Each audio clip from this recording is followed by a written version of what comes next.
ನಮಸ್ಕಾರ ರೀ ಎಲ್ಲರಿಗೂ, ಉಮಾಸ್ ಕಿಚನ್ಗೆ ಸ್ವಾಗತ. ಇವತ್ತಿನ ದಿನ ನಾವು ಬಿಸಿ ಬಿಸಿ ಚಪಾತಿ ಅಥವಾ ಅನ್ನದ ಜೊತೆ ಸಖತ್ತಾಗಿ ಹೊಂದ್ಕೊಳ್ಳುವಂಥ ಒಂದು ರುಚಿಕರವಾದ ಕಾಲಿಫ್ಲವರ್ ಪಲ್ಯ ಹೆಂಗೆ ಮಾಡೋದಂತ ನೋಡೋಣ ಬನ್ನಿ.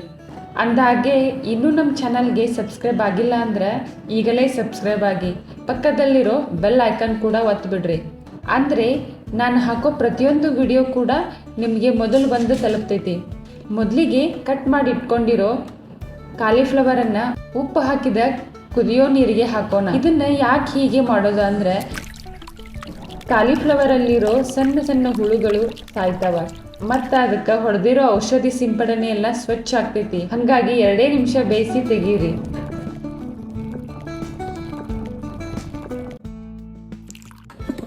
ಇನ್ನೊಂದು ಕಡೆ ಒಂದು ಪ್ಯಾನ್ನ ಬಿಸಿ ಮಾಡೋಕ್ಕಿಟ್ಟು ಎಣ್ಣೆ ಹಾಕಿ ಈಗ ಇದಕ್ಕೆ ಜೀರಿಗೆ ಒಗ್ಗರಣೆ ಕೊಡೋಣ.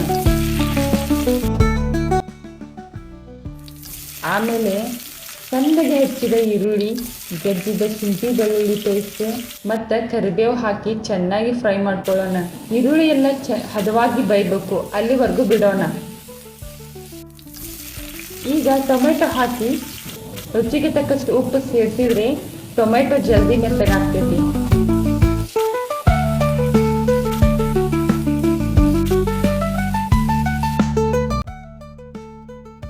ಟೊಮೆಟೊ ಎಲ್ಲ ಮೆತ್ತಗಾದ್ಮೇಲೆ ನಾವಿಲ್ಲಿ ಇದಕ್ಕೆ ಸ್ವಲ್ಪ ಅರಿಶಿನ ಪೌಡರ್ ಹಾಕ್ಕೊಂಡು ಚೆನ್ನಾಗಿ ಮಿಕ್ಸ್ ಮಾಡ್ಕೋಬೇಕು. ನಂತರ ಇದಕ್ಕೆ ಒಂದು ದೊಡ್ಡ ಚಮಚದಿಂದ 1 ಚಮಚ ಸಾಂಬಾರು ಪುಡಿಯನ್ನು ಸೇರಿಸ್ಕೊಳಕತ್ತೀನಿ.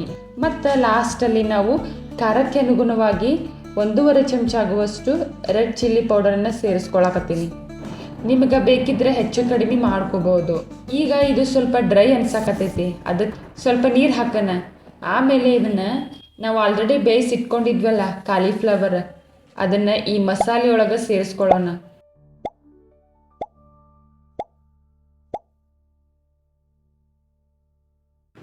ಈಗ ಕಾಲಿಫ್ಲವರ್ ಮಸಾಲೆ ಜೊತೆಗೆ ಒಂದಕ್ಕೊಂದು ಮಿಕ್ಸ್ ಆಗೋ ಹಂಗೆ ತಿರುಬೇಕು.